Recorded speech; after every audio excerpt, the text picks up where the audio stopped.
Apparition, un podcast du Média Club présenté par Alexandre Michelin.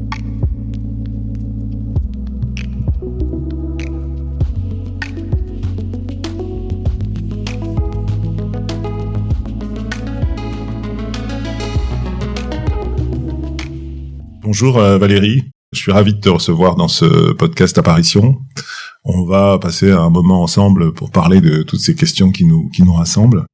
À la fois ce que c'est qu'être une femme dans le monde des médias avec une fonction de direction dans un groupe de médias international en plus, ce qu'est le parcours qui t'a mené jusque-là, et puis aussi ce qu'être une antillaise dans les médias et dans la direction d'un média veut dire en 2022. Il y en a assez peu, donc on est très honoré de t'avoir avec nous. Et puis je crois aussi que c'est en termes de vécu et en termes d'expérience quelque chose qui est, je l'espère, assez exceptionnel, un rôle modèle, comme on dit en France, comme on dit surtout aux États-Unis. La première chose que j'aimerais bien comprendre, c'est qu'est-ce que c'est que le rôle que tu as aujourd'hui dans le groupe Trace. Tu es directrice générale de la France, du Global. Qu'est-ce que c'est qu'une journée d'une directrice générale du groupe Trace? Qu'est-ce que c'est que Trace? Et qu'est-ce que tu fais au quotidien? Ouh là là, beaucoup de questions, Alexandre. Oui. Alors, donc je suis directrice générale pour la France, Trace, depuis maintenant 2 ans, puisque j'ai beaucoup évolué dans le groupe et je pense qu'on en reparlera tout à l'heure. Ma journée, elle est faite de plein de choses parce que je fais à la fois de la finance, à la fois beaucoup de management, du commercial, des contenus, de la production, du podcast. Donc t'es vraiment une directrice générale d'une chaîne de télé. Exactement. Il y a combien de gens qui reçoivent Trace aujourd'hui? Aujourd'hui, on a 350 millions de personnes qui reçoivent Trace. Trace, c'est un groupe média qui existe depuis maintenant bientôt 20 ans. Et qui s'est fondé sur une chaîne qui voulait mettre en valeur les cultures urbaines, les cultures afro-caribéennes, et aujourd'hui le groupe est vraiment fondé sur ça. On a 26 chaînes aujourd'hui, 8 radios hertziennes. On a 11 bureaux dans le monde, donc on est aussi bien au Brésil qu'en Angleterre, qu'en France évidemment, qu'au Nigeria, qu'en Afrique du Sud. En Afrique du Sud, on a même 2 activités. On a une activité d'éditeur de chaînes, mais on a aussi une activité de producteur, puisqu'on a des studios d'enregistrement et de tournage qui se trouvent à Cape Town. Et on fait des contenus pour la SABC, qui est la chaîne nationale sud-africaine, que pour Netflix ou pour d'autres plateformes qui cherchent du contenu. On est en Côte d'Ivoire, on est au Kenya, on est donc c'est essentiellement au Brésil, de la musique, des musiques urbaines, ou c'est plus large? Alors au début on n'était pas. Oui, c'est de la musique. C'est la musique qu'aiment les jeunes, la musique qu'aiment les diasporas. Africaine, caribéenne. Oui, c'est essentiellement de la musique. On a une petite exception. On a créé aussi une chaîne en 2011, si je me trompe pas, qui s'appelle Transport Star, et qui est la chaîne de tout ce qui est avant et après l'événement sportif. Donc c'est une chaîne de complément. Donc c'est vraiment le côté entertainment, notre savoir-faire entertainment qu'on a mis en avant sur cette chaîne.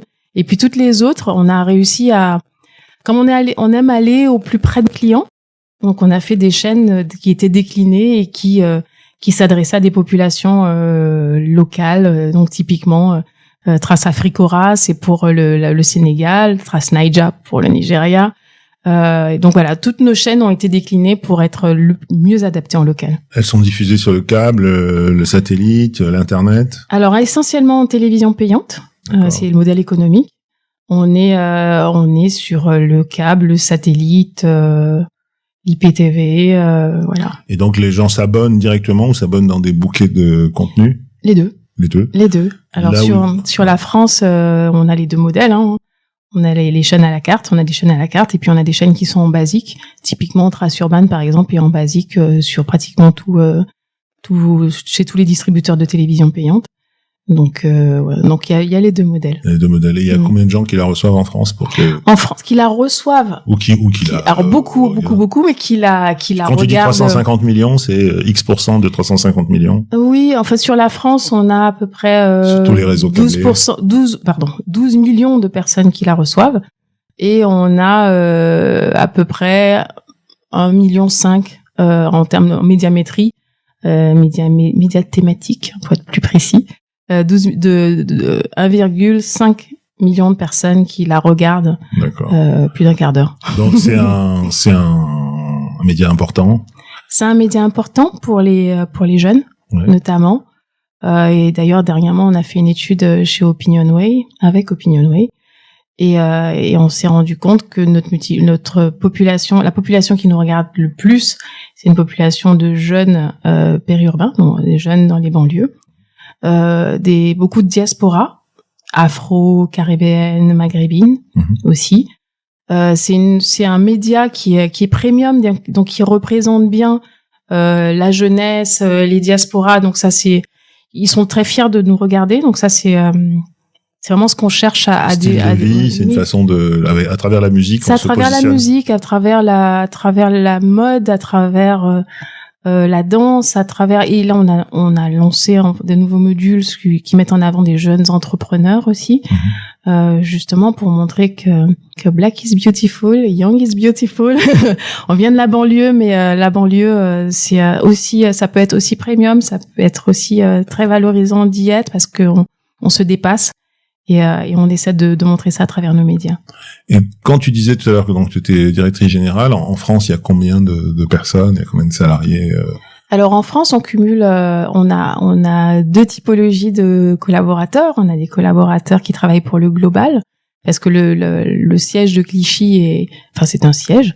Donc du coup, de là partent toutes nos chaînes. Donc le play-out, ce qu'on appelle le play-out, est basé à Clichy. Donc on a les fonctions globales et on a les fonctions locales, donc les fonctions commerciales, de marketing, de programmation des chaînes. La programmation est faite localement. Oui, mais localement aussi dans les 11 pays.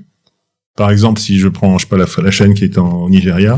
Elle est programmée au Nigeria, mais elle est diffusée depuis Paris. D'accord. Voilà. Société française qui opère dans le monde entier. Exactement. Avec une filiale et qui a une autorisation de diffusion, j'imagine, dans chacun des pays. Exactement. Et donc ça veut dire que vous vivez pas sous le même créneau horaire, si à peu près tous sur le même fuseau horaire? Non, du tout. Pas quand on a des bureaux au Brésil, en Martinique. Donc forcément, non, ça. On travaille un petit peu. Parce que l'Afrique du Sud, c'est sur le même créneau horaire. Ça, parfois il y a 1 heure de décalage, mais c'est très peu effectivement. Ça va dans l'océan Indien, ça va dans la Caraïbe, ça va du côté du Brésil. Il y a plus rien en Asie. En Asie, si on diffuse, on n'a pas de bureau en Asie, mais en revanche, comme on est dans 180 pays, dans un peu plus de 180 pays, donc on diffuse vraiment sur all around the world. Et en fait, justement, c'est pour ça aussi que je te posais cette question. Tu es aujourd'hui finalement à la tête de cette entreprise, donc tu es en fait manager, toi qui gère. Je fais partie des top managers. Tu es peut-être actionnaire aussi un peu de cette complètement. Organisation. Comment tu l'as su? Je l'ai lu, je sais plus où, sur Internet. Oui. Voilà.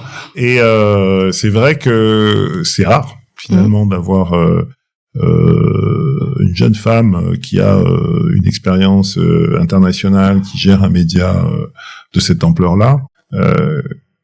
Comment est-ce que c'est une équipe où il y a beaucoup de femmes, beaucoup d'hommes? Est-ce que tu as pensé à cette logique de parité, ou est-ce que c'est des choses qui se sont faites totalement naturellement? Alors, le groupe est dirigé par Olivier Laouché, qui est fondateur et qui est PDG du groupe. Et il l'a mis à la tête de ces clusters, comme on dit chez nous, c'est pas covidien. C'est pour pas dire des filiales, c'est pas des filiales. Non, ce sont pas des filiales, non. Non, ce sont pas systématiquement des filiales. Ce sont les têtes des territoires, en fait, les patronnes il y a beaucoup de patronnes de territoire. C'est l'impression que j'ai eue en regardant l'organigramme. Parce que les femmes sont les meilleures, en fait. Aux Antilles. Pas qu'aux Antilles, aux Antilles, en Afrique du Sud, c'est Valentine Gaudin, l'Afrique francophone, c'est Nadège Tubiana. En fait, il y a beaucoup de femmes. Et c'est un choix, en fait.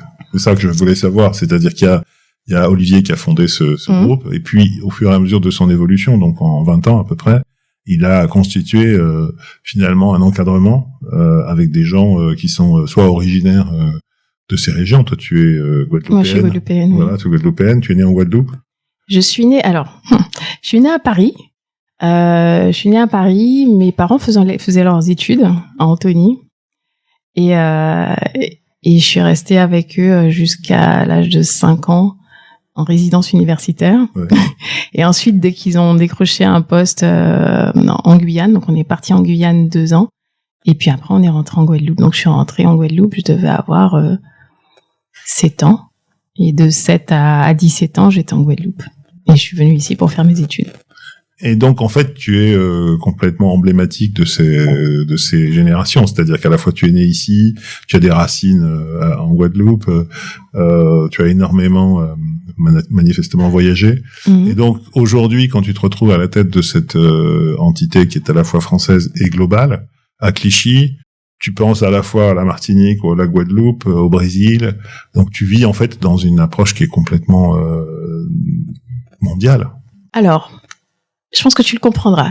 Tu comprendras ce que je vais dire. Quand on est caribéen, quand on est antillais, on est forcément global.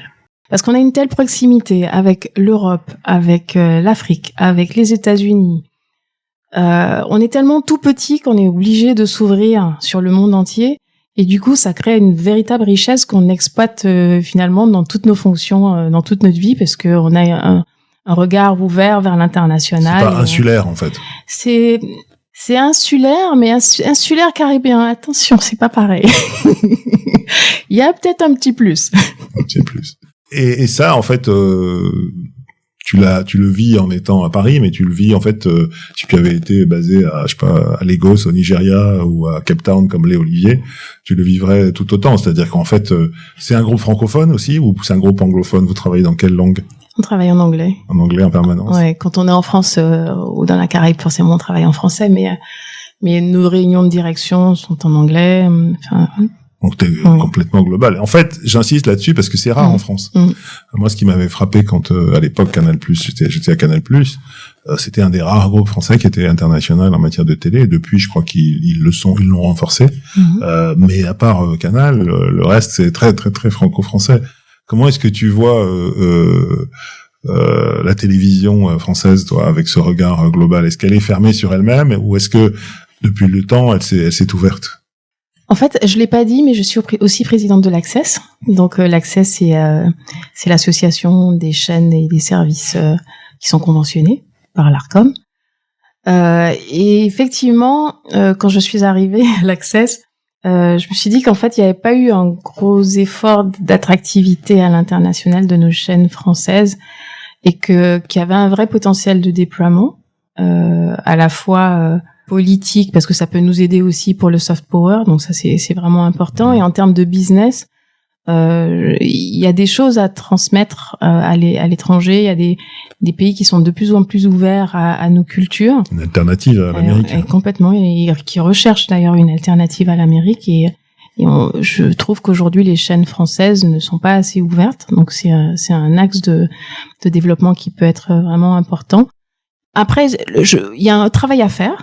Un travail de bonne négociation de droits en amont, parce que ça fait partie des freins aussi. Bien sûr. Si les droits sont pas négociés, du coup, s'il est impossible de s'ouvrir à l'international. Donc c'est une autre approche, une autre façon de travailler, sur laquelle je pense que mes collègues éditeurs de chaînes se pencheront.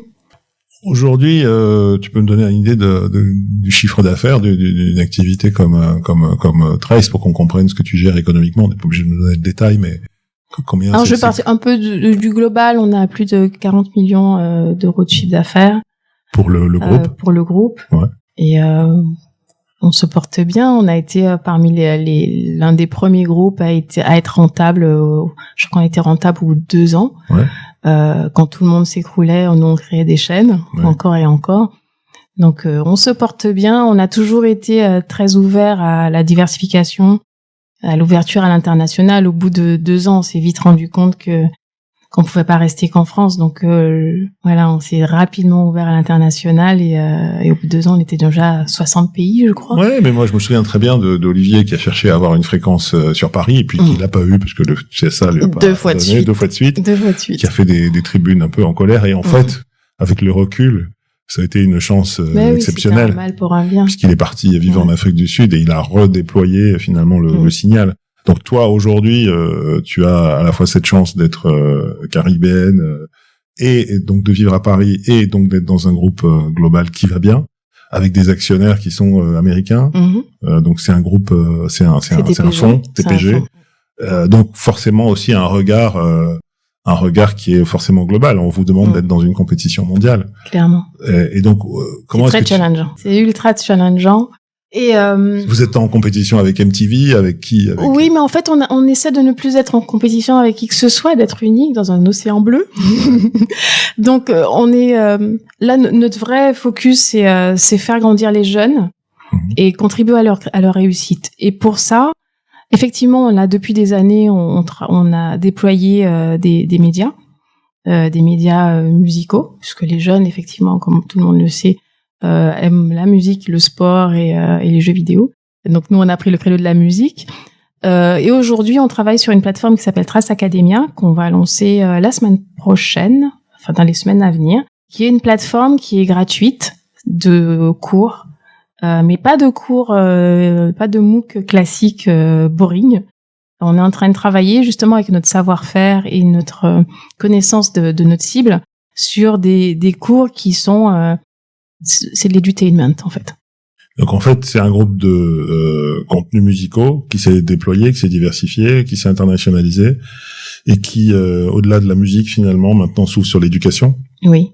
Avec des formules qui reposent sur le fait qu'en fait c'est une énorme diffusion. Il y a 350 millions de gens qui peuvent la recevoir, donc c'est utiliser ces canaux de télé pour faire autre chose. Pour communiquer sur la plateforme, parce que ce sera une plateforme, ce sera une application. D'accord, c'est-à-dire qu'en fait, il n'y a pas d'application musicale. Si, il y a une application. Si, il y en a une qui s'appelle Trace Plus. D'accord. Ouais. Et qui est en fait le signal à la demande des contenus. C'est-à-dire si je suis, je sais pas, en Afrique du Sud, je dois pouvoir. C'est de l'OTT en fait. C'est de l'OTT. D'accord.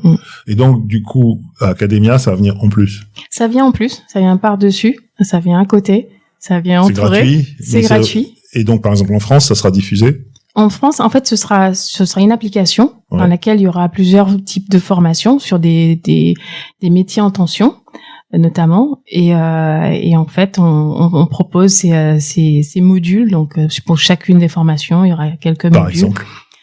Alors, par exemple, là, on a travaillé avec Mastercard et Arkea sur les femmes dans la tech. D'accord. Voilà. Donc, on est allé voir des experts de la tech. Donc la tech, pour bien faire comprendre que la tech, effectivement, c'est du code, mais c'est quand on travaille et qu'on est community manager, on fait un peu de tech aussi. Donc pour vulgariser un petit peu ce mot qui peut faire peur aux filles et pour leur dire, vous aussi, vous pouvez y arriver, vous aussi, vous pouvez travailler dans ces métiers-là. Donc on a on utilise la vidéo pour pouvoir le faire. On utilise aussi ce qu'on appelle des plugins qui permettent de challenger, de poser des questions et de faire gagner des rewards à la fin de chacun des cours. Donc on a utilisé toutes les recettes qu'aiment bien les jeunes entre la vidéo un peu dynamique et puis des questions et des rewards. Mais que je comprenne bien, il y aura un diplôme à Trace Academia. Ouais, il y aura une certification.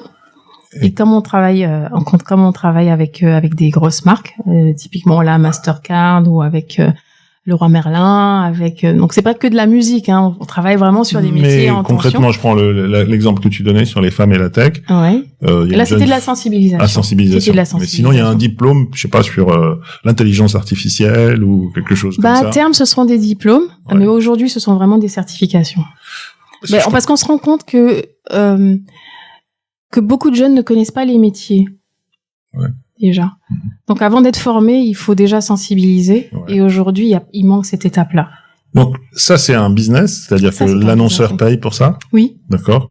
Et ensuite, c'est fourni gratuitement à ceux qui cherchent. Est-ce que ça va comme Google qui fait des certifications qui sont quasiment maintenant des diplômes? Le groupe Google est connu pour faire ça. D'ailleurs, Google nous a interrogés pour travailler avec eux pour retravailler avec eux sur certaines de leurs formations. C'est ça. Donc en fait, c'est bien cette tendance qui est dans l'éducation aujourd'hui, où un certain nombre d'entreprises qui ont, notamment dans le monde anglo-saxon, ils appellent ça scarcity of resources, c'est-à-dire le manque de talent finalement, prennent l'initiative d'aller chercher par tous les moyens, dont un média manifestement des compétences. Et de former aussi les gens et ensuite de leur délivrer un diplôme, c'est ça. Exactement. Hein. Donc ce sera la certification, mettons Google ou Mastercard, qui permettra de dire je sais faire un certain nombre de choses, Mastercard ou Google me le confirme.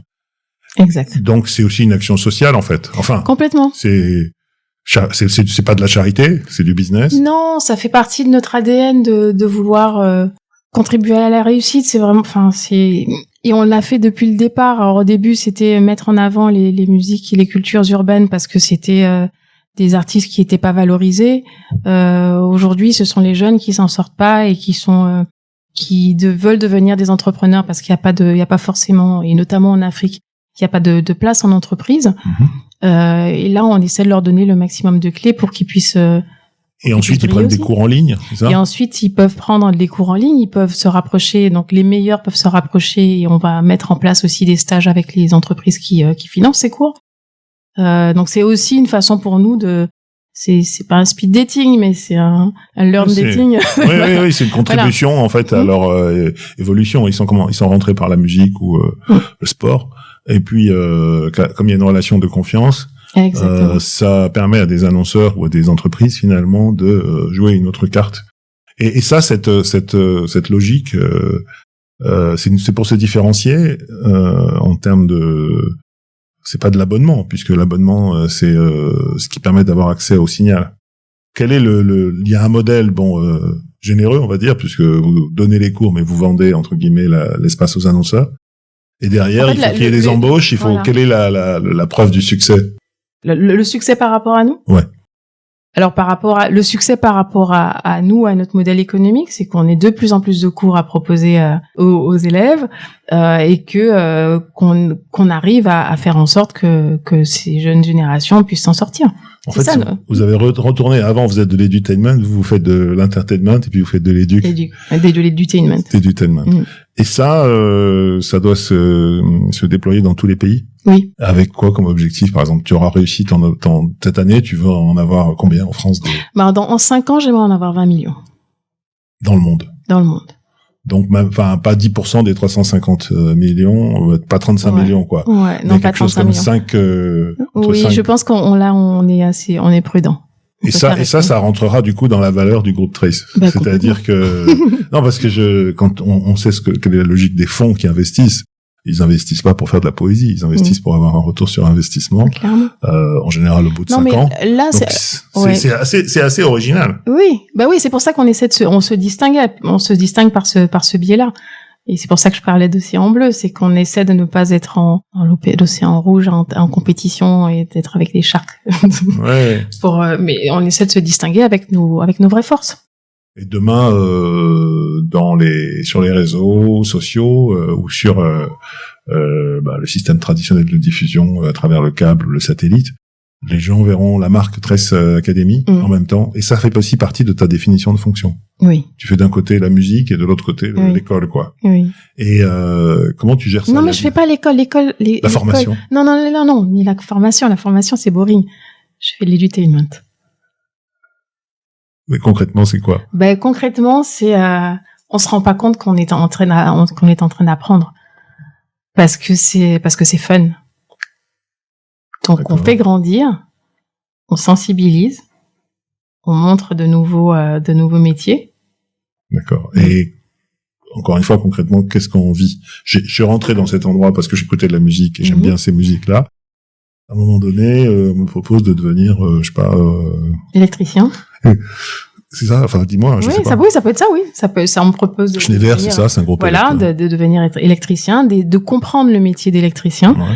Donc je vais sur la plateforme, je suis les cours et j'ai même un artiste que je connais bien qui va m'expliquer comment on peut devenir électricien ou qui va aller voir un électricien et faire un artiste aussi. Les artistes aussi font partie. Les artistes aussi. Bah oui, c'est ça la force de Trace, c'est que du coup on draine des talents et que les talents avec lesquels on travaille vont contribuer aussi au succès de notre cible. Donc là, c'est aussi l'une des recettes pour pouvoir attirer une jeune population qui aurait pas forcément eu envie de regarder ce type de contenu.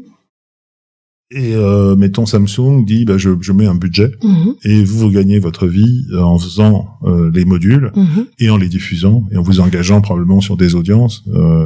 C'est ça. C'est ça. Donc c'est une autre façon de faire du média en fait. C'est un médiateur, pas simplement entre un consommateur et une marque commerciale. C'est un médiateur. Trace est un médiateur entre finalement un public et puis des besoins d'une entreprise. Complètement.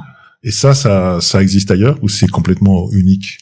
Moi, j'ai l'impression que ça, c'est un modèle de service public un peu. Ah oui, complètement. Oui. Non, mais c'est assez unique. On n'a pas fait le tour du monde pour checker, mais je pense que d'après ce qu'on a pu étudier autour de nous, on n'a pas vu de modèle identique. Et le fonds d'investissement, il est serein quand il voit un modèle comme ça où il attend les résultats.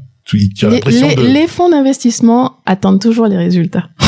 Donc toi, en tant que directrice générale, tu as la pression de continuer à être bien distribué parce que c'est ça qui va faire vivre, disons, la chaîne et les contenus. C'est vraiment le core business. Voilà. Et puis de l'autre, de développer cette nouvelle activité.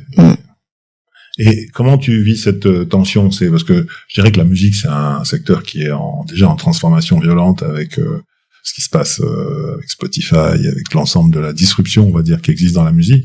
Mais en plus, il y a quelque chose d'original qui n'a pas de modèle, qui est une idée du groupe ou d'Olivier et qui est en train de se développer de manière un peu contre-intuitive par rapport à la culture française, par exemple. Et donc ça, c'est une originalité absolue. Et pourquoi on n'entend pas plus parler? Parce que vous êtes prudent, vous laissez... Parce qu'on lance la semaine prochaine, donc... Mais en Afrique d'abord? Non, mais on fera une conférence de presse globale. D'accord. Donc en fait, grâce au Covid, on peut faire les visios maintenant. Ouais, non, mais c'est intéressant parce que je trouve que ça change justement par rapport à l'offre des thématiques. En tant que présidente de l'Accès, tu as présenté ce projet à tes collègues ou t'as pas eu le temps encore? Non, pas encore. Et tu penses que c'est l'avenir des thématiques d'avoir un cœur business et puis une activité À mon avis, c'est spécifique en fait. Ça doit être c'est chaque thématique qui doit trouver son motto, son leitmotiv ou son voilà. Nous à la base, effectivement, on avait dans le déploiement de Trace, il y avait une partie, je dirais pas sociale, mais presque d'engagement militant, que n'ont pas forcément les autres éditeurs de chaînes thématiques. C'est pas tout à fait. Tu pourrais te dire que des chaînes de documentaires ou des chaînes pour enfants. Tu vois, en fait, à chaque thématique, si tu pars de l'idée qu'il y a un public qui est cible, qui est atteint, qui a une fidélité, et que tu te poses les questions, tu peux dire que une chaîne documentaire, moi j'étais patron de France 5, c'est une chaîne éducative et documentaire publique. Donc il y a beaucoup de choses, notamment sur les petits, que ne faisaient pas les tout petits et que faisaient pas les chaînes commerciales.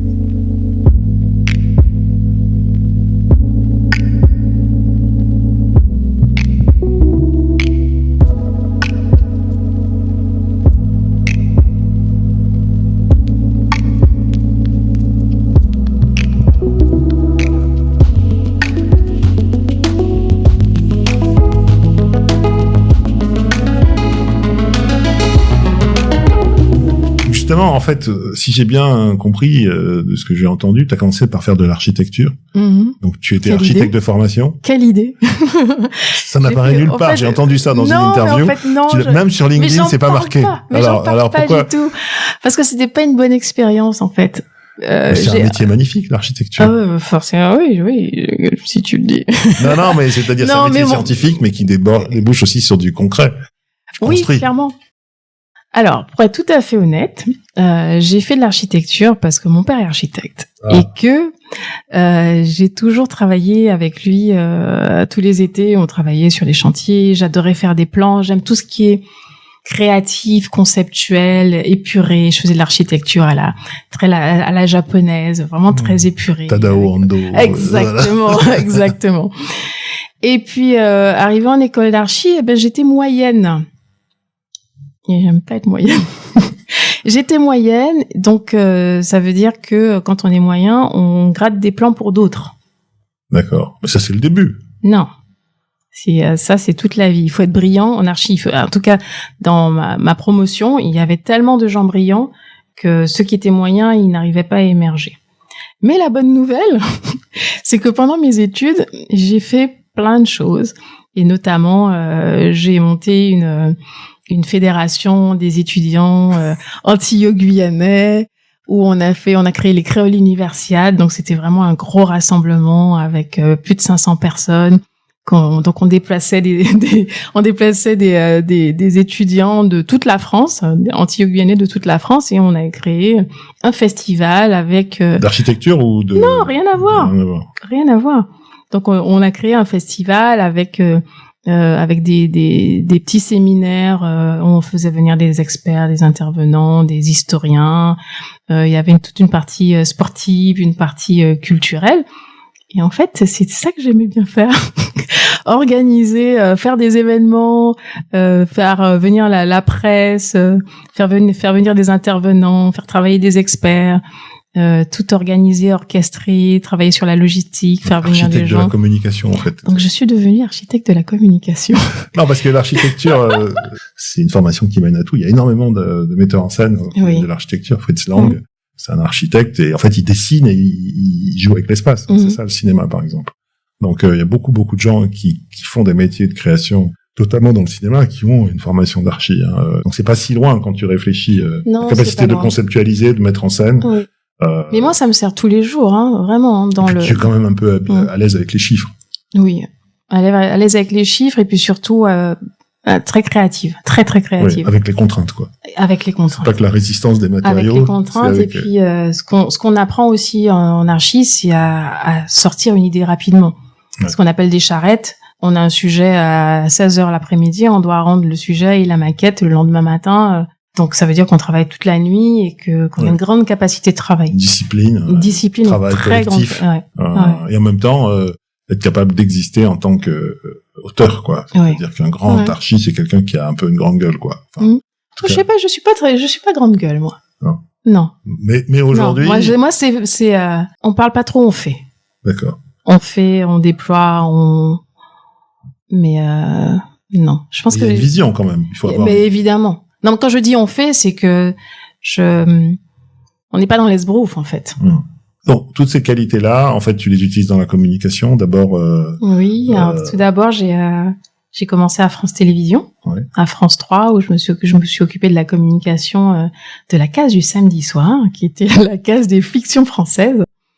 Et là, c'était génial parce que je suis arrivée dans un métier que je ne connaissais pas forcément. Comment tu as fait pour y arriver? Ma belle-sœur, qui est directrice artistique de France 5, Corinne Alexia, à qui j'ai demandé si elle pouvait me trouver un stage dans l'audiovisuel, m'a trouvé un premier stage à RFO à l'époque, rue Renlag. C'était à Malakoff. C'était à rue Renlag. Non, mais je suis pas toute jeune.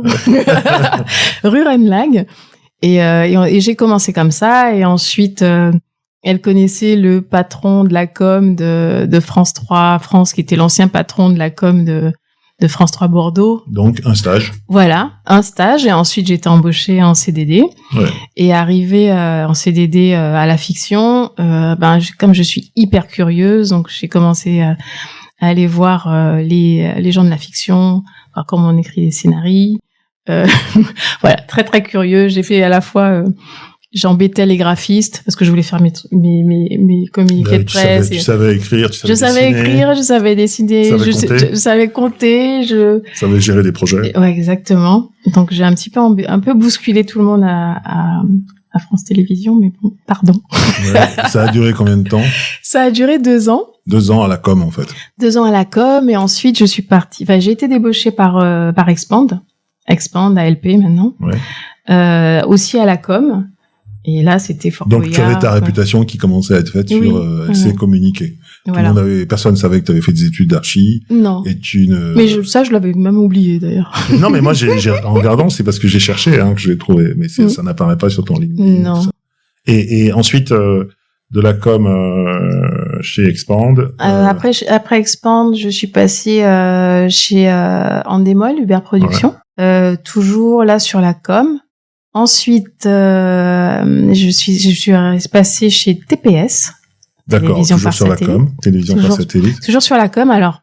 Mais c'était pas évident non plus parce que passer de production, communication sur la production à communication chez un diffuseur, il y a eu un appel d'air au moment de TPS. C'est toi qui a été non, pas du tout. Ce sont eux qui sont allés te chercher. Non, même pas. C'est un journaliste, Emmanuel Beretta, du Point. Ah oui, très bien. Qui m'a appelé un jour en disant "Écoute Val, je pense qu'il y a un poste pour toi." Ah, c'est drôle. Ouais. Et il m'a présenté la DIRCOM de l'époque. Et ça s'est fait très très rapidement. En fait, tu as une autre qualité manifestement, c'est de comprendre comment fonctionne le système et de rentrer dans des systèmes de réseau. Parce que souvent, on en parlait tout à l'heure sur les gamins de banlieue ou ceux qui sont pas nécessairement nés à l'endroit, au bon endroit. Une des difficultés, c'est qu'ils n'ont pas de réseau. Mais en fait, toi, c'est l'inverse. Tu fais un truc d'archi, mais en fait, tu te rends compte que ce que tu aimes, c'est organiser des événements, 500 étudiants de partout. En fait, tu te rends compte que c'est la communication, tu trouves un stage... Et c'est que des stages par réseau au démarrage, Et puis ensuite, tu rebondis toujours avec des gens qui t'appellent, en fait. Donc c'est quand même, en fait, il y a des énormes qualités de communicante, en fait. Oui. Et d'influenceuse, en fait, aujourd'hui. Bah oui, parce que moi je me souviens très bien, je connais très bien Emmanuel, c'était un des journalistes médias les plus branchés, au courant de tout ce qui se passait. Donc pour qu'il t'appelle, c'est que d'abord tu avais pris le temps, pas simplement de vendre tes événements, mais aussi qu'ils savaient qui tu étais. Et parce que TPS, c'était pas évident non plus. Non, c'était pas évident. Et TPS, je suis arrivée en qualité d'attachée de presse. Au bout de 6 mois, j'étais chargée de communication. Et 6 mois après, j'étais responsable de la com corporate. Et tu avais quel âge?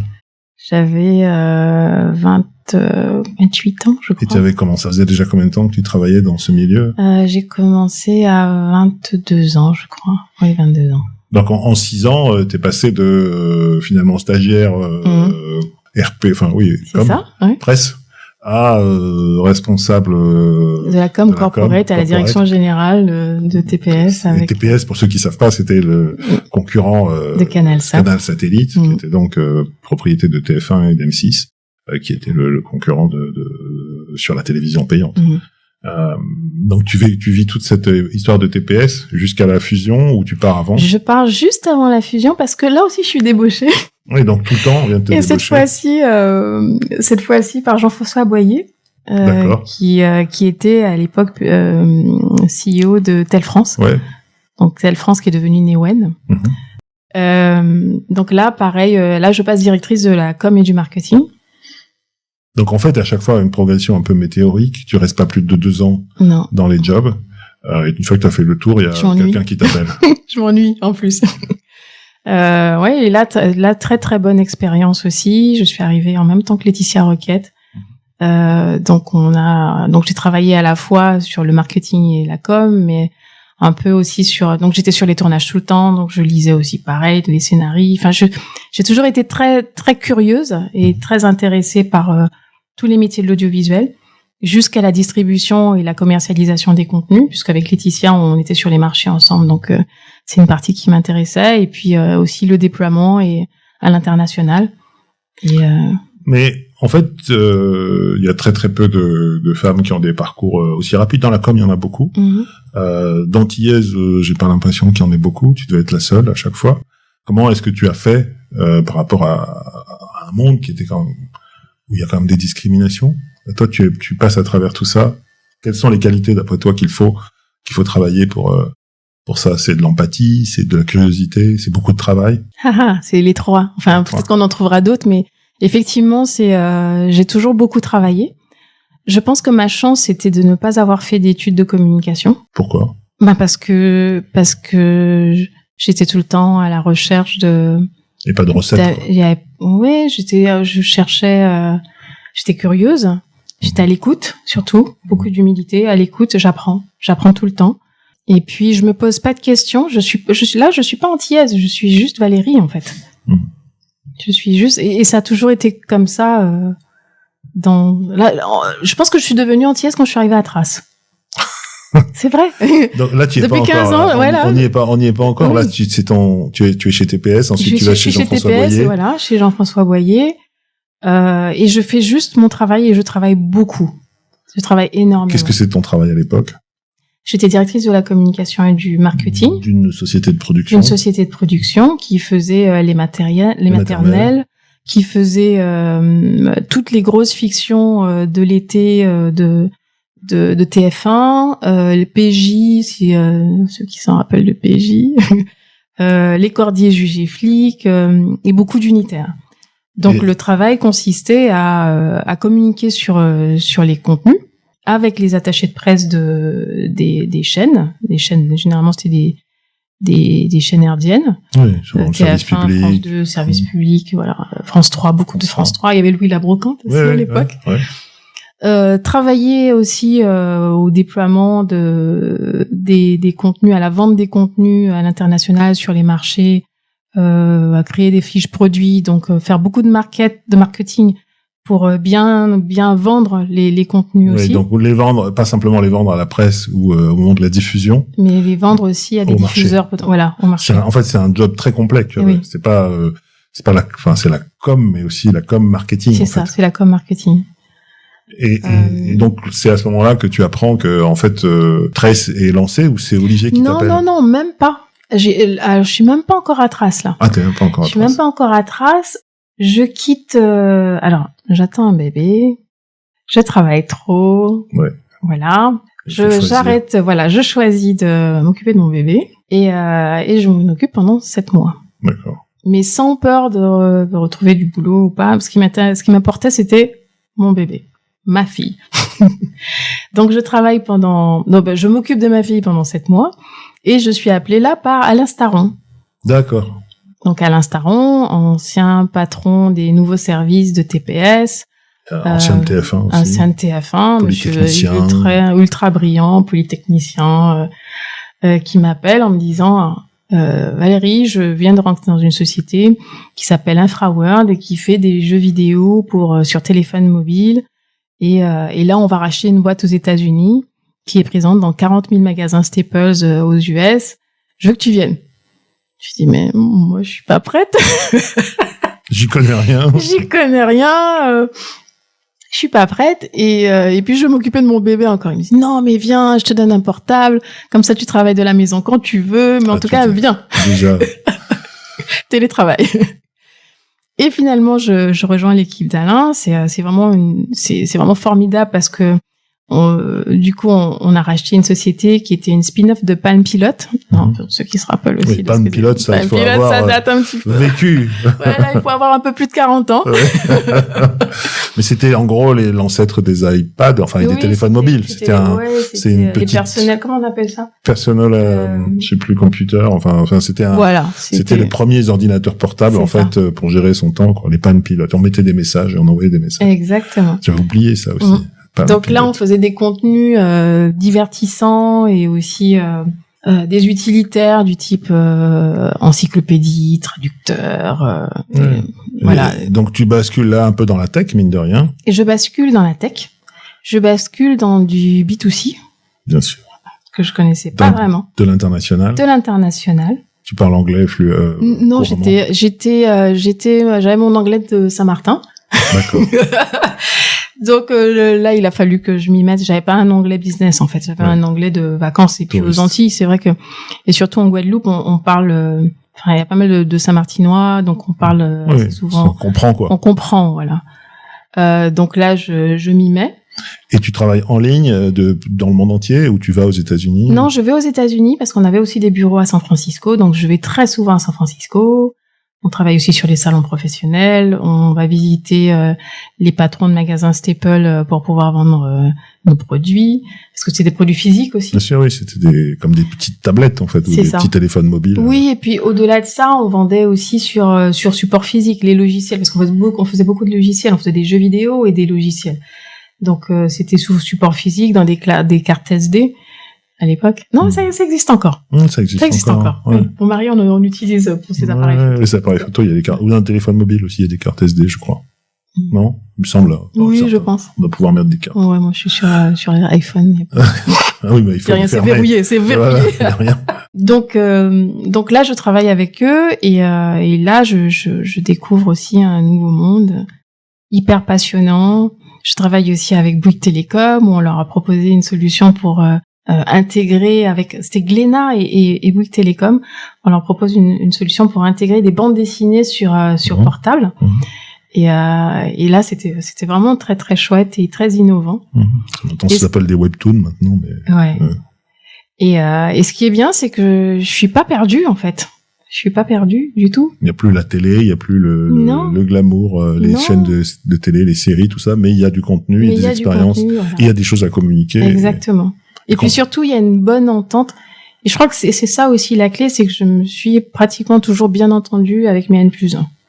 J'ai toujours eu des N+1 hyper challengeants, motivants. T'as jamais eu de plafond de verre, ni en tant que femme, ni en tant qu'antillaise, noire. Je pense que j'en ai eu, je les ai pas vus. Donc c'est une qualité ou c'est de l'inconscience? C'est une qualité.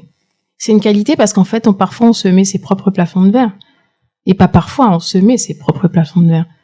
Il suffit de pas foncer dans le mur, en fait. Et même si on tombe, de se relever, quoi. Oui, c'est pas grave de tomber.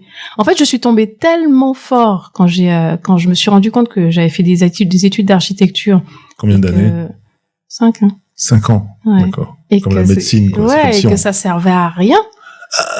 Pas vraiment, puisque quand on voit le parcours que tu as eu derrière. À ce moment-là, je me dis que ça sert à rien et que je me suis plantée et que j'ai fait 5 ans d'archi et que ça n'a servi à rien.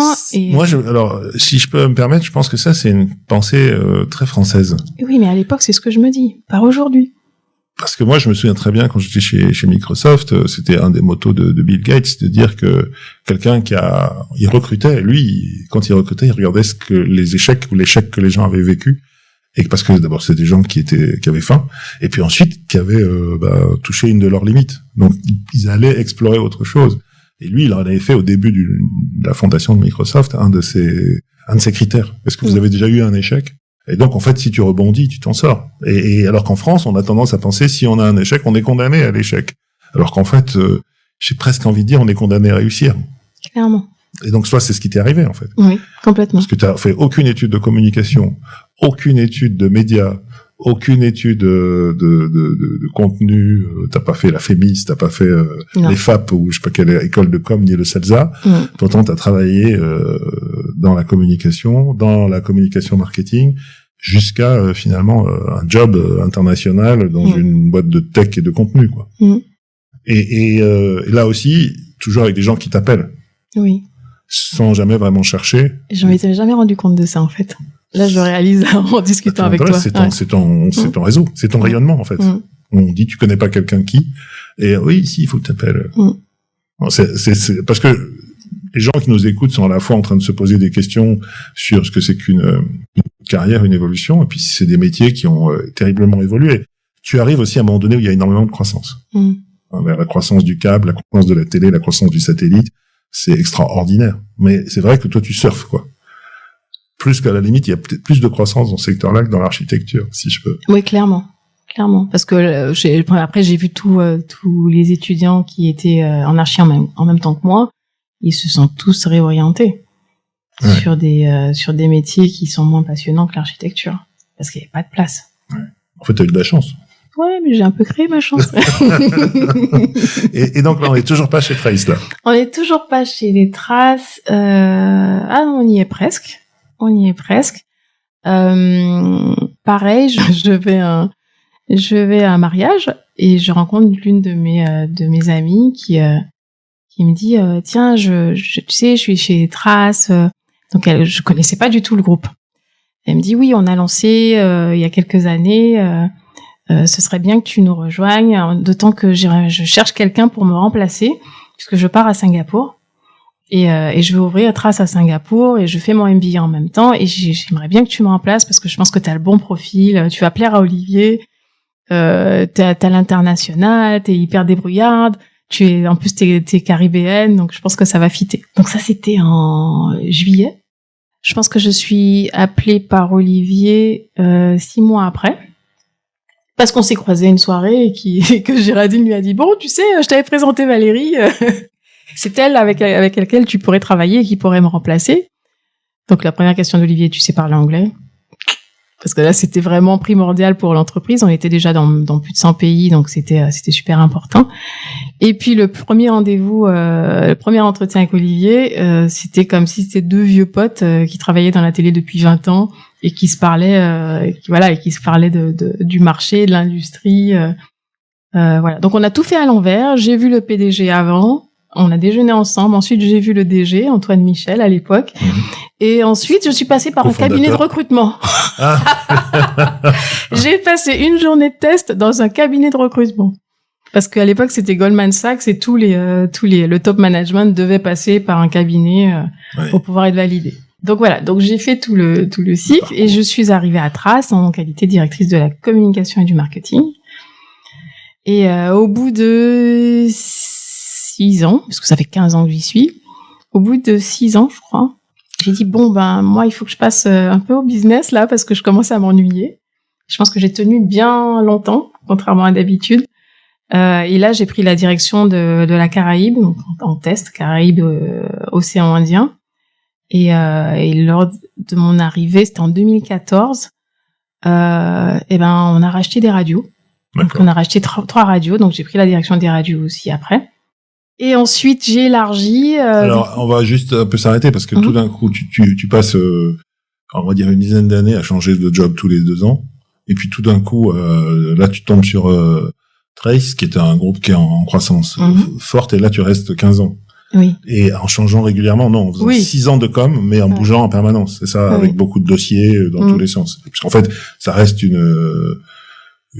à l'époque, c'était vraiment une petite entreprise. C'était vraiment une PME. C'était dans le 15e, je me souviens. C'était dans le 15e, oui, rue des Volontaires. Et on était, quand je suis arrivée à Trace, on devait être une vingtaine. Aujourd'hui, on est 350. D'accord. Et donc, tu es dans cette structure. Et là, tu restes. Là, tu t'épanouis. Mais il te manque le business. Il manque le business, ouais. Et donc là, maintenant, quand tu dis que t'es patronne de radio, concrètement, c'est quoi? C'est la programmation, la commercialisation, tu sais faire des radios, tu sais comment? Alors j'ai déjà des radios qui existent. Ce sont des radios qui étaient dont on avait cédé. En fait, on n'avait pas les fréquences, mais c'était déjà des radios qui s'appelaient Trace FM. D'accord. Qui étaient éditées par le groupe R100 à l'époque. Et on rachète. Qui étaient aux Antilles. Qui étaient aux Antilles, Guadeloupe, Martinique, Guyane. Ouais. Et on rachète les actifs. Donc on rachète les fréquences, les 9 fréquences, et du coup on rachète avec une équipe.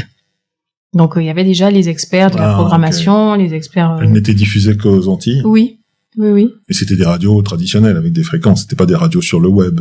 Non, ce sont vraiment des radios traditionnelles qu'on a encore, hein, et qui sont première radio musicale depuis maintenant 10 ans. Ouais, sur les Antilles Guyane. Comment elle s'appelle? Trace FM. Ah, c'est Trace FM, d'accord. Okay. Vous n'avez pas changé la marque. Non, on n'a rien changé. Hein. Ouais. Donc du coup, je connais pas ce métier-là, mais en revanche, manager, c'est vraiment quelque chose qui me passionne. Donc ça, c'est chouette. Et puis, c'est un nouveau challenge. Pardon, ce sont des grosses équipes? Non, à l'époque, c'était pas une grosse équipe. Ils étaient 7. D'accord. Donc c'était. Tu manages à distance ou tu vas vivre là-bas? Non, je manage à distance. J'y vais souvent, tous les trimestres, mais avec un manager qui est sur place. Et donc, tu as 3 radios, combien de chaînes de télé là-bas sur la Caraïbe? Sur la Caraïbe, on en édite 5. 5. Aujourd'hui, 5. Ok. Et donc ça, c'est ton premier test, entre guillemets, pour passer de la com à un business. Alors, à l'époque, si on revient à l'époque, donc à l'époque, j'avais 3 radios et il y avait 2 chaînes. Il y avait Trace Urbaine et Trace Tropicale. Ok. Et donc ça, c'est des BU, c'est des business units avec des chiffres d'affaires, avec des dépenses, avec du management humain et tout ça. Et après, tu te retrouves maintenant donc sur la France, qui est le joyau. J'ai fait un petit passage États-Unis, Canada.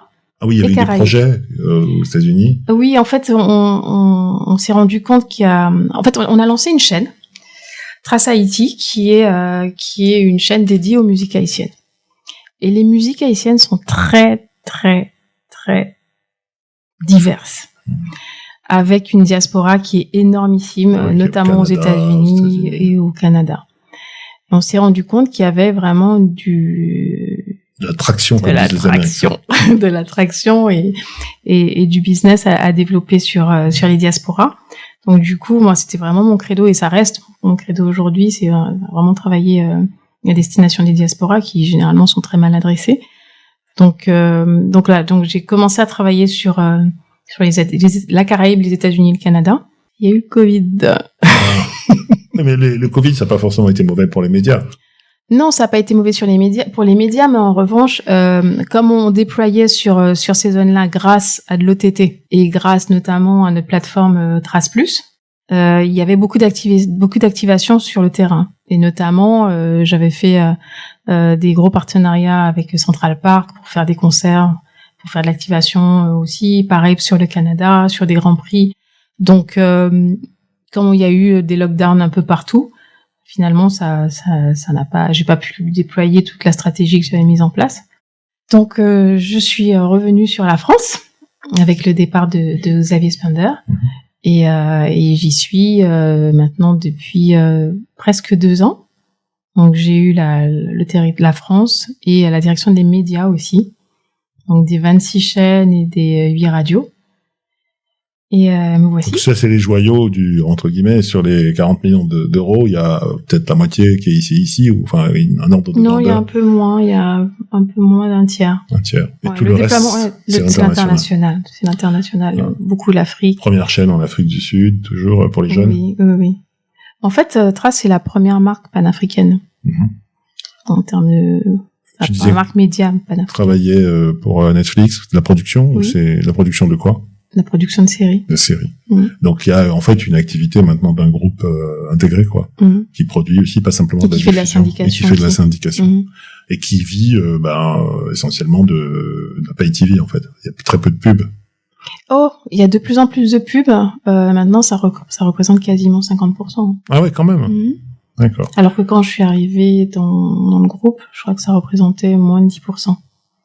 Ouais, on voit que les fonds ont mis la pression pour qu'il y ait une diversification. Non, en fait, c'est naturel. On se met la pression seul. On n'a pas besoin des fonds. On n'a vraiment pas besoin des fonds. Et puis, on a un boss qui est une vraie locomotive. Donc, il y a une équipe autour de lui. Tu disais, il y a beaucoup de femmes. Une équipe vraiment à parité, ou pas? Oui, complètement. Donc, en fait, c'est exemplaire. Quand je réfléchis par rapport aux questions de diversité et ce qui nous rassemble ici, qui est de montrer qu'il y a des talents, qu'il y a beaucoup d'énergie, beaucoup d'opportunités. C'est exemplaire, l'histoire de Trace. Et la tienne aussi, mais à l'intérieur de Trace, c'est vrai que il y a d'autres manageuses, d'autres femmes dirigeantes. Il y a d'autres femmes aussi issues de diaspora, comme tu dis. Essentiellement de la Caraïbe ou d'autres? L'Afrique du Nord, Caraïbes. Pourquoi? Et Afrique du Nord, Afrique de l'Ouest. Afrique de l'Est, Caraïbes. Voilà. Ouais. Quand tu vois ton parcours aujourd'hui rétrospectivement, puisqu'on a fait ton job, maintenant on a compris un peu quel était ton parcours, en plus avec cette espèce d'accident au début, mais qui en fait c'est une opportunité. Qu'est-ce qu'il faudrait changer pour que cette histoire soit pas si exemplaire? C'est-à-dire, pourquoi il n'y a pas plus de personnes comme toi? Même dans les chaînes traditionnelles, moi je connais, il y a très peu de dirigeantes qui ont cette amplitude dans leur métier, qui ont des business units, qui passent de la com au business. Évidemment, tu le dois à Olivier qui a cet état d'esprit. Mais et au contenu, on n'a pas parlé du contenu, mais je produis, je réalise aussi. Alors vas-y, raconte-nous ce que tu fais. Non, en fait, je suis une spécialiste des contenus courts. Ouais. J'aime beaucoup le contenu court, donc j'essaie tout le temps, mais je me suis adaptée aussi au mode de consommation de mes cibles. Et je fais de plus en plus de contenu inspirant, mettant en avant des entrepreneurs, mais avec une écriture très jeune, très clippée, très beauty shot. Voilà, j'aime beaucoup. Ça c'est l'architecture. Je pense que ça vient de l'architecture. C'est que j'aime ce qui est beau, je travaille beaucoup dans le premium. Aligner le propos avec la qualité visuelle. Ouais. Et donc, quand tu dis que tu produis, c'est-à-dire que tu as une équipe ou toi-même tu réalises, tu montes? Non. Alors, je réalise pas, je monte pas. J'ai une équipe. Quand je produis, je vais chercher le financement. Ouais. Je vais chercher le financement et puis après je co-réalise ou je réalise.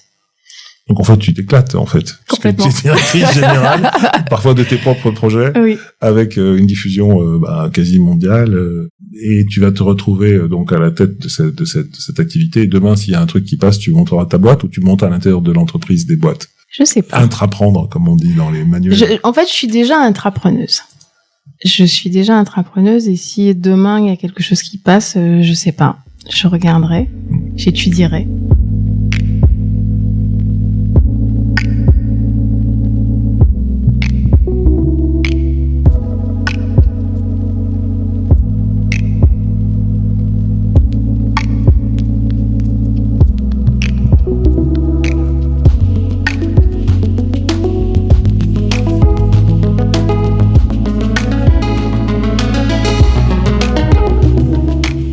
Ça devrait être normal, en fait, un parcours comme ça d'épanouissement, on va dire. Or, il y a finalement peu de femmes, pas tant que ça, en tout cas dans le système. Par exemple, en France, c'est essentiellement dans le système public qu'il y a des femmes qui dirigent. Dans les boîtes privées, ce sont beaucoup des hommes. C'est rare. Voilà. Et d'ailleurs, même, il a fallu faire des lois pour qu'elles soient au board, pour qu'il y ait de la parité. Sur la diversité, on n'a pas de système de mesure, mais il suffit de faire le Facebook, ou le trombinoscope des COMEX pour se rendre compte que il y a très peu de diversité, où la diversité c'est l'étranger ou l'Indien qui est au board parce qu'il représente l'Inde, ou l'Africain qui est au board parce qu'il représente l'Afrique, mais très peu, voire pas du tout, de gens issus des minorités. Ou la personne qui représente la diversité au sein de l'entreprise. Voilà. Comment est-ce que tu vois ça et qu'est-ce qu'il faudrait changer pour que ça devienne normal, qu'il y ait une représentation en fonction du talent, tout simplement. Je pense que si on se met du point de vue de la personne issue de la diversité, je pense qu'il faut pousser, en fait. Il faut pousser et pas se dire on va pas me prendre parce que je suis arabe, parce que je suis noire, parce que j'ai un nom qui va pas. Il faut insister, parce que je suis une femme, il faut insister et puis faut essayer de se donner les moyens. Il faut être à l'écoute, il faut être mieux que les autres. Il faut travailler plus que les autres. Malheureusement, quand on est femme plus noire ou issue de la diversité, là c'est jackpot gagnant, donc on fait 10 fois plus. Il faut être à l'écoute et puis être un peu politique.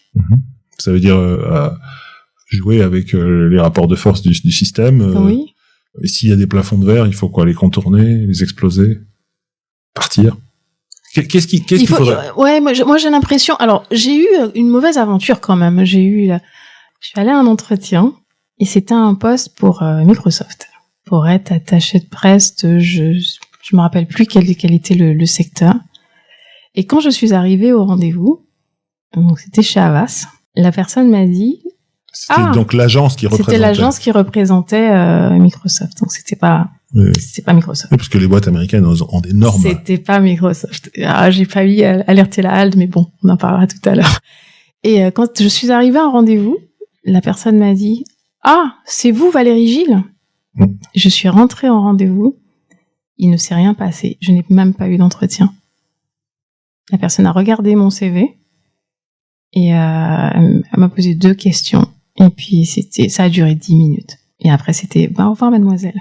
Bon courage pour la suite. Donc, toi, tu as ressenti qu'il y avait une discrimination. Ah, mais clairement. À quoi?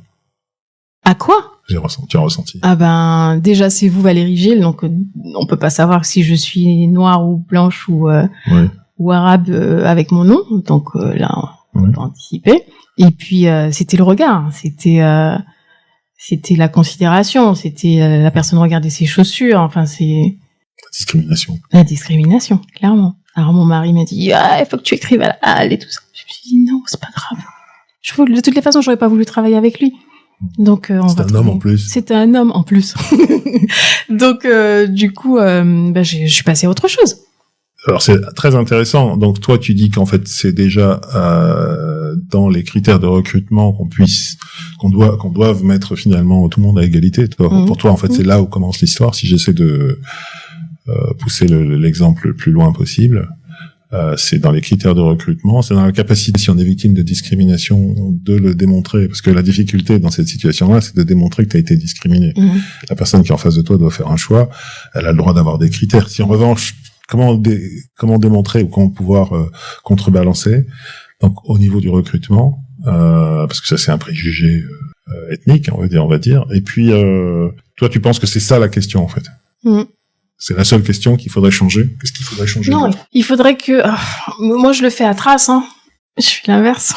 Oui, tu fais de la discrimination positive. Oui, j'ai fait de la discrimination positive à compétences égales. Tu préférerais une femme? Je préférais une femme. Je préférais quelqu'un issu de la diversité. Mais est-ce que c'est pas un danger, parce que c'est le grand souci que la France sort sur c'est pas un danger. Non, c'est pas un danger parce que pour réussir à créer un équilibre et à surpasser l'équilibre, si on parle d'équilibre. Il faudra quelques années, voire des centaines d'années. C'est une compensation, c'est un rattrapage. Et les équipes de 13 sont diverses? Complètement. Ça veut dire que si je suis né à Paris et que je suis pas issu des Caraïbes, j'ai ma chance chez 13? Complètement. On a vraiment des collaborateurs d'Afrique du Nord, d'Afrique de l'Ouest, de Cherbourg, de Nantes, de Bordeaux, de Nice. Non, mais c'est bien la question, c'est que toi tu voudrais effectivement qu'il y ait cette ouverture, donc tu dis qu'il faut des normes dans les entrées pour lutter contre les discriminations et même un système de rattrapage, et puis des normes à l'intérieur des organisations pour qu'elles-mêmes... Alors comment faire sans compter, sans avoir de système de statistiques? Je trouve que le système de... Tu as vécu aux États-Unis, tu as vu comment ça se passe là-bas, ou tu as travaillé avec des Américains, qu'est-ce que tu en penses? J'ai travaillé avec des Américains et des Sud-Africains. Et des Sud-Africains en plus, vous êtes en Afrique du Sud, donc un pays qui est violemment marqué. Ah oui, il y a de vraies normes. Tu gères ces équipes-là ou pas? Pas du tout. Non, pas du tout. Il y a vraiment une direction pour l'Afrique du Sud. Pour la France, qu'est-ce qu'il faudrait faire? Est-ce qu'il faudrait des quotas? Je t'ai dit que c'était ton critère, toi, c'était de faire, justement. Ouais. Comment... je vais descendre d'un cran.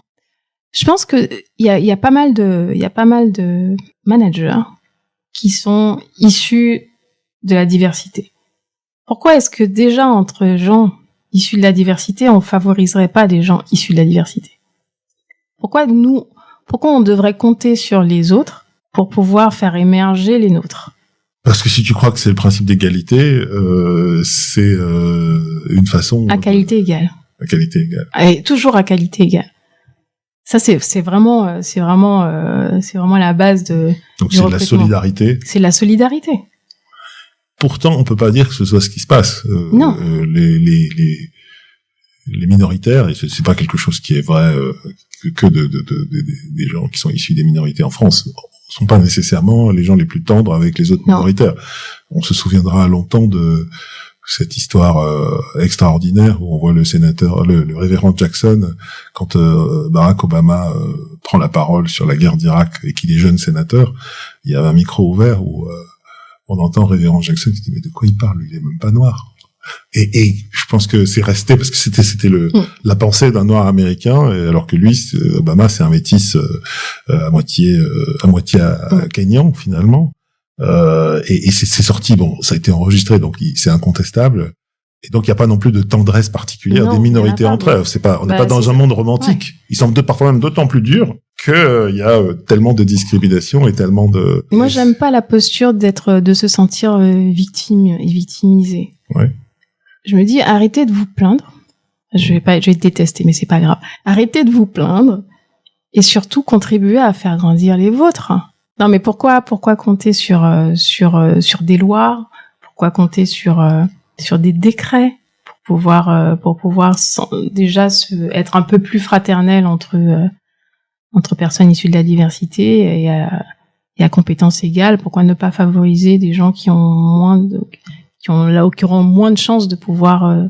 Il y a quelque chose dont tu n'as pas parlé, qui est pourtant évident dans la Caraïbe, c'est le métissage finalement culturel.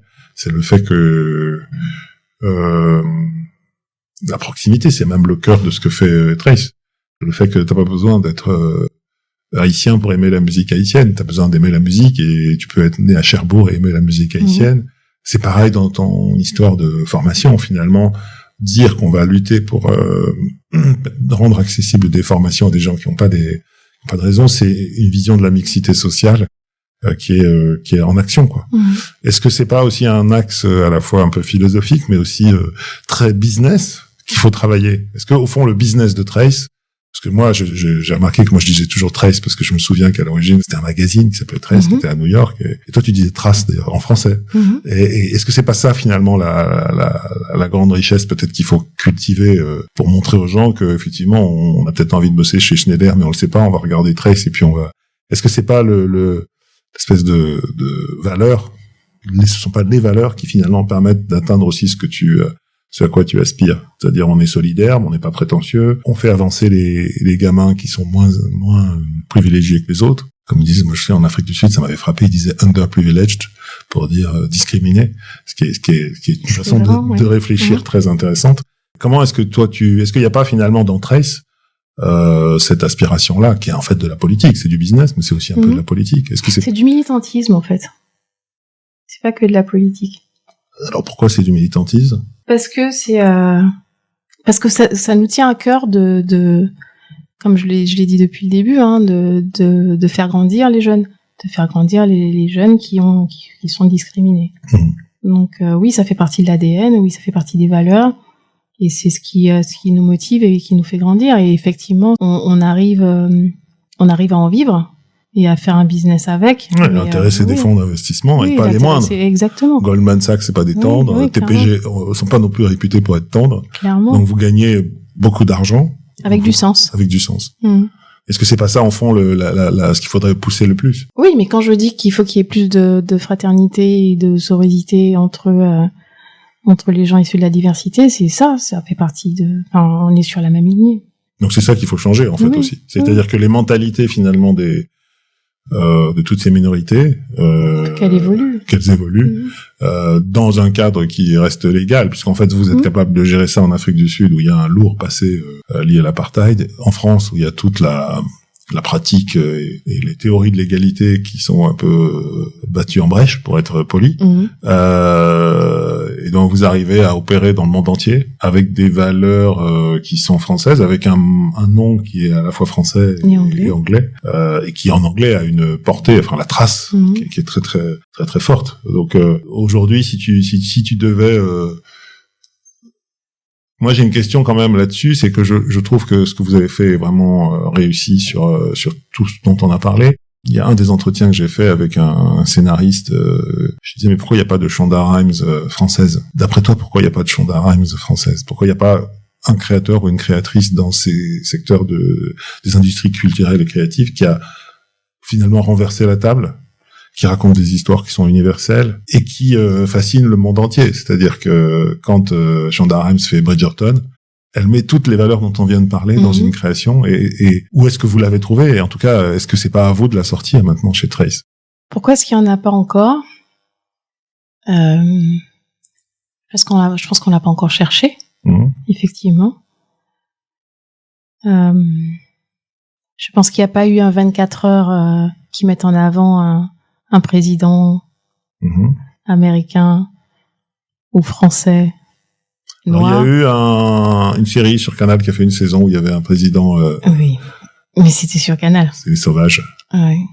Donc. Ils n'ont pas fait deuxième saison. Ils n'ont pas fait. Ouais, tu vois. Donc donc il y a pas eu cette mise en avant de. Parce qu'il y a un Kylian Mbappé qui est on ne peut plus, qui incarne on ne peut plus le métissage à la française. Sa mère est d'origine algérienne, son père est d'origine camerounaise.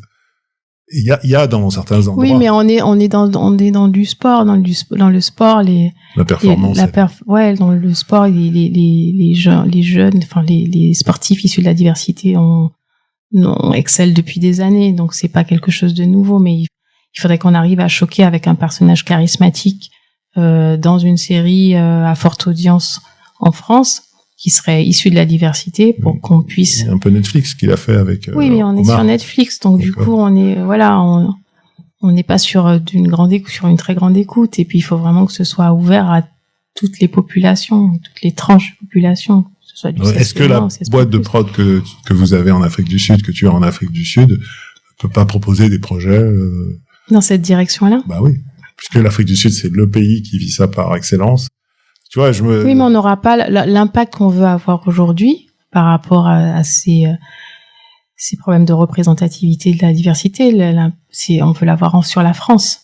Essentiellement, sur l'Afrique du Sud, on n'a pas de problème. Sur l'Afrique de l'Ouest, on n'a pas de problème. Qu'est-ce que vous faites comme fiction, par exemple, pour Netflix? Typiquement, là, je peux pas en parler. Non. Ça va venir. Ça va venir, donc on n'a pas trop le droit d'en parler. Mais ce sont des commandes. D'accord. Et Netflix, de toutes les façons, introduit au sein même de toutes ses productions la diversité. Ça fait partie des cahiers des charges. Bien sûr. Donc, du coup, pour ça, c'est pas non, mais est-ce que la plus belle réussite pour Olivier, finalement, après ne pas avoir pu faire Trace comme il le voulait dans les réseaux hertziens, ce serait pas d'avoir porté ce genre d'histoire avec des scénaristes ou des histoires qui portent pour des diffuseurs, on va dire français, Non, il faudrait qu'on trouve le modèle économique pour pouvoir le faire. Après, il y a une question de production, de financement aussi, qui est le problème numéro 1. Oui, bien sûr. Clairement. Mais oui, je suis d'accord avec toi. Il faudrait qu'on essaie de trouver cette pépite-là, et on y travaille. Parce que si tu veux, quand tu écoutes l'ancien patron de Disney, ils ont fait tous les super-héros, et puis le dernier qu'ils avaient pas fait, c'était Black Panther. Il était sur son bureau, il disait parce qu'ils avaient peur que ça fasse pas de business, en fait. Et la réalité, c'est que ça a été le super-héros qui a le plus marché dans Marvel. Donc, est-ce qu'il n'y a pas, si tu veux, tous ces exemples qui montrent que c'est des super opportunités de business? C'est Disney qui le fait, en plus, c'est pas des amateurs. Et Black Panther, c'est un carton dans tous les Marvel. Mais je pense que la réalité économique et l'impact économique a plus de sens aux États-Unis que sur la France, n'est-ce pas, Alexandre? Donc nous en France, même si il y a un potentiel de revenus énorme, il y a tellement d'a priori qu'on va se dire non, on va laisser sur la pile, sur le dessous de la pile même. C'est pour ça que Olivier est parti à l'époque. Exactement. Et pourquoi est-ce que Trace est moins connu en France que dans tous les autres pays? Parce qu'il y a un frein. Pendant des années, on a communiqué même sur le fait qu'on était la première chaîne, avec une de nos chaînes, la troisième chaîne française la plus diffusée à l'international, mais tout le monde s'en fichait. Avec un succès qui était évident, où toutes les chaînes thématiques qui étaient en train de s'écrouler et nous on lançait 3-4 chaînes d'affilée, et la presse elle s'en fiche, mais complètement. Des trucs des noirs pour des noirs. Alors que leurs propres enfants adorent Jay-Z. Mais oui, et puis toutes les musiques. Pour des rappeurs. Orelsan, c'est un rappeur français de Caen, quoi. Donc il connaît parfaitement toutes les musiques noires ou les minorités. Non, et puis les musiques les plus streamées aujourd'hui, et les disques de platine et tout ça, ce sont des musiques, ce sont des urbaines. Ce sont des musiques urbaines. Et le rap est la première musique. Oui, clairement. Donc Donc en fait, il faut continuer, amplifier. Et puis être militant, en fait. C'est pour la prochaine génération, en fait. Pour ta fille. Mais il se pose même pas ces questions-là. Elle a fait ses études de droit à Assas, et tous ses copains écoutent aussi bien du zouk que de l'afrobeat. Même à Assas? Mais oui. Que de l'afrobeat, parce que ça, oui, c'est un vrai scoop. Je m'y attendais pas. Je dis, t'es sûr que tu vas à Assas avec le guk et tout ça? Mais non. En fait, oui. Et ils écoutent, vraiment, ils habitent à Neuilly, ils habitent dans l'ouest de Paris, et ils écoutent du zouk, de l'afrobeat, de la musique urbaine, du rap, de la musique mainstream, Vianney, Orelsan. Voilà, Orelsan, mais ils écoutent toutes sortes de musiques, et ils ont pas ces freins-là. Donc en fait, on va terminer sur une note positive. Mais oui, voilà. L'avenir, il y aura plus, oui, en fait, comme tu le disais, il y a de plus en plus de métissage. Donc il y a plein de questions qui se poseront plus, mais aujourd'hui, il faut quand même qu'on continue à militer. Il faut qu'on continue à militer, et qu'il faut qu'on s'entraide. Il faut qu'on s'entraide, et puis qu'on se considère aussi. Aujourd'hui, je suis aussi mentor pour des jeunes femmes. C'est une association, c'est avec le club 21e siècle. D'accord. Donc j'ai une mentie qui et son principal problème aujourd'hui, c'est un manque de considération. Elle a pas confiance en elle, parce qu'elle pense qu'elle a un plafond de verre. Et quand je lui donne toutes les méthodes de travail et de communication assertive pour pouvoir y arriver, elle s'en sort. Donc il fait peu de choses, en fait. Et quand je parle d'entraide, je parle de ça aussi. Oui, c'est un savoir-faire, une culture en fait que tu lui transmets et des réflexes qu'elle n'a pas. Exactement. Sa famille lui a pas appris. Et que... Mais ça s'apprend pas avec la famille. Disons que ça peut s'apprendre avec la famille. Ça peut, oui. Si tu lis Bourdieu, ça s'apprend dans la famille. Alors, je reviens. En fait, ce qui s'apprend pas avec la famille, c'est toutes les méthodes de travail rationnelles. Quand je parlais de lui apprendre à faire une vraie présentation d'elle-même, travailler sur des workflows, être rationnel et pas penser que l'autre a un a priori déjà sur mon travail parce que je suis noire ou que je suis une femme. Ah, ça, c'est un complexe. Ça, c'est un complexe. Mais si elle rationalise avec des vrais outils qui posent son travail et qui exposent correctement ce qu'elle fait, elle-même se sentira mise en valeur puisqu'elle aura vu sur un document qu'elle a de la valeur. Okay, donc en fait, tu rajoutes à la dimension du mentoring parce que c'est une manière pour cette génération finalement qui a franchi toutes ces étapes de transmettre. Bon, alors c'est un peu de l'acupuncture, hein, c'est de la dentelle par rapport à, mais ça veut dire que c'est une relation personnelle et tu penses qu'il faudrait que tout le monde soit mentor. Bah, c'est une belle conclusion aussi, c'est-à-dire d'un côté ta fille, tout le monde à ça s'écoute des musiques urbaines et de l'autre tu aides quelqu'un qui avait pas les codes à les connaître et à les utiliser quoi. Bah, formidable. Merci. Merci à toi.